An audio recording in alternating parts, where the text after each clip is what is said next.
Baik, selamat pagi semuanya. Di sini saya akan menjelaskan aturan sinematik atau cinematic role dan interpretasi yang diperluas.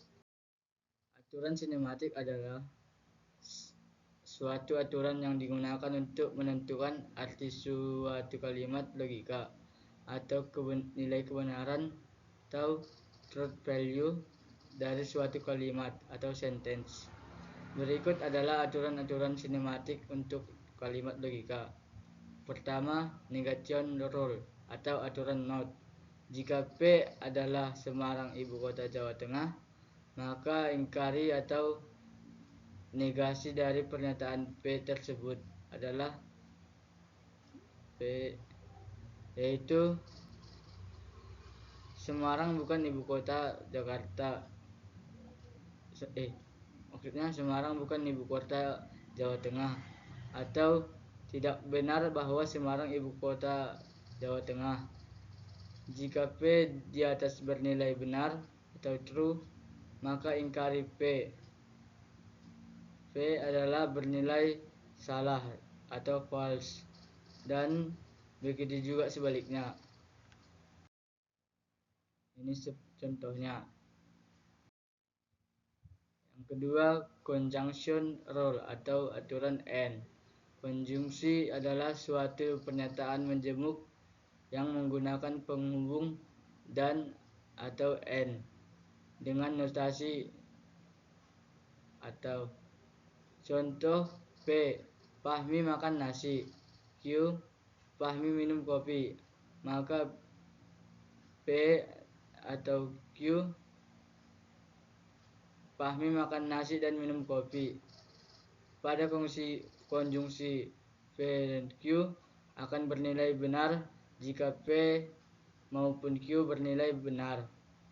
Jika salah satunya atau keduanya bernilai salah, maka P dan Q bernilai salah. Inilah contohnya. Konjungsi bernilai benar atau true apabila kedua proporsi penyusunnya bernilai benar atau true.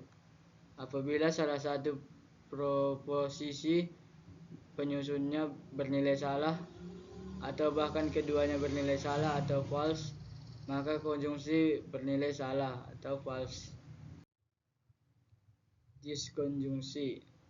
Disconjunction atau aturan or.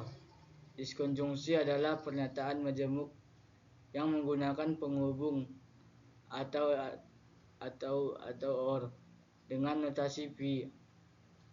Maka kalimat konjungsi dapat mempunyai dua arti, yaitu inclusive or atau aturan atau, yaitu jika P benar atau Q benar atau keduanya true. Contoh, P 7 adalah bilangan prima, Q 7 adalah bilangan ganjil. P dan Q 7 adalah bilangan prima atau ganjil. Benar bahwa 7 bisa dikatakan bilangan prima sekaligus bilangan ganjil. Disconjunction bernilai salah atau false apabila kedua proposisi penyusun bernilai salah atau false. Apabila salah satu proposisi penyusun bernilai benar atau bahkan keduanya benar atau true, maka konjungsi bernilai benar. B. Exclusive or aturan core. Menggabungkan kedua proposisi untuk membentuk logika exclusive or. Perhatikan bahwa P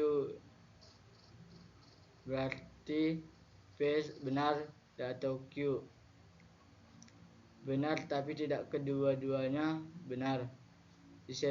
Disebut exclusive or karena tidak memungkinkan P dan Q keduanya benar.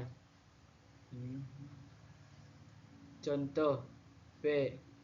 Maya bisa memilih jurusan biologi. Q. Maya bisa memilih jurusan fisika. PQ.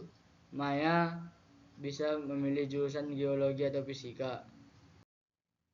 Implication role atau if then. Implikasi adalah pernyataan majemuk yang berupa rangkaian dari dua pernyataan yang menghubungkan dengan kata penghubung. Jika, maka.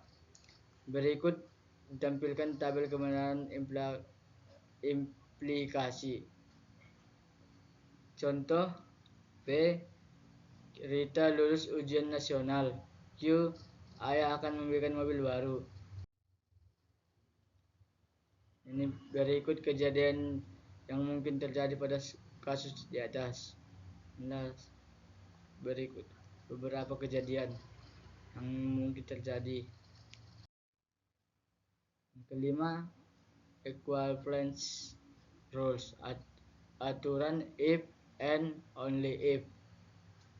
Biimplikasi atau equivalence, biimplikasi atau bikondisional adalah pernyataan majemuk dari kedua pernyataan P dan Q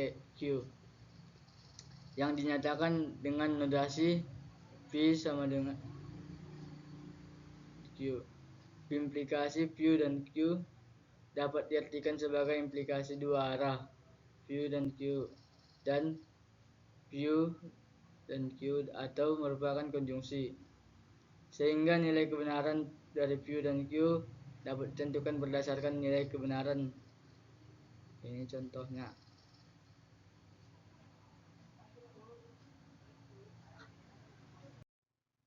Contoh, Jakarta adalah ibu kota negara Republik Indonesia jika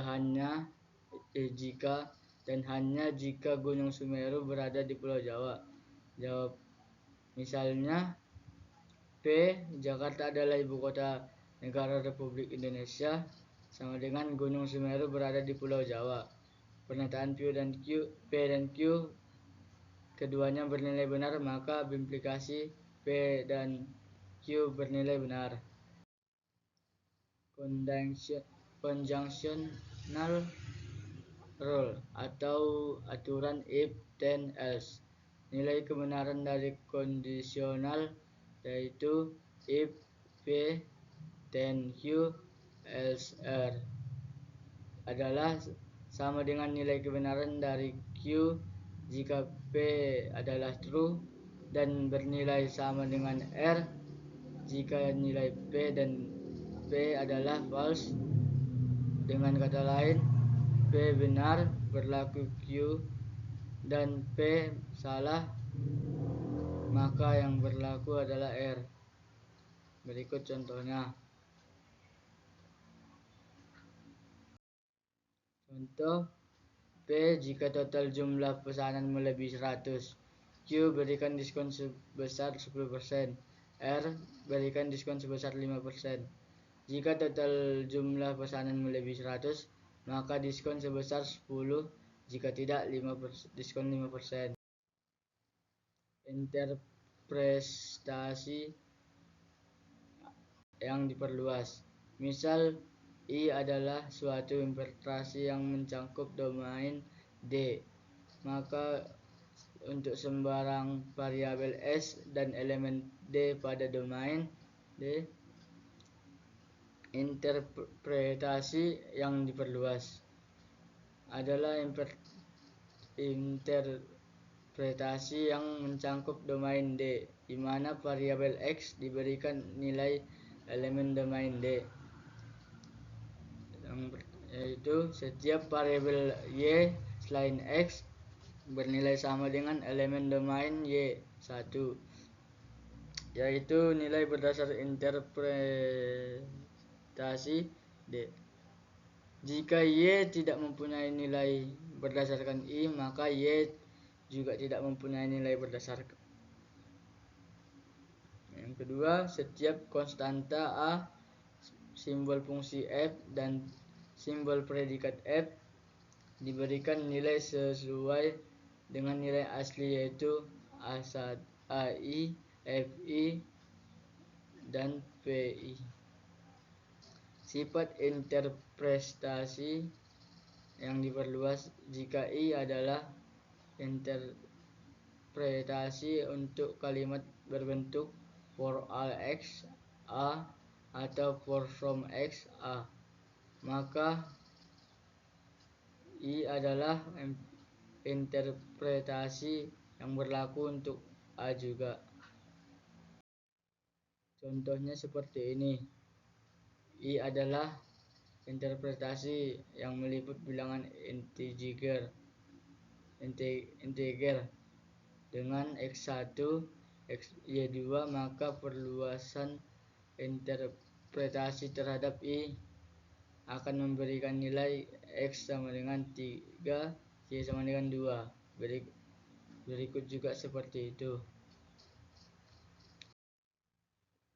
Sekian dari penjelasan materi saya. Saya bernama Dedi Pranata Purba dengan NPM 2581600088 kelas A2. Sekian, terima kasih.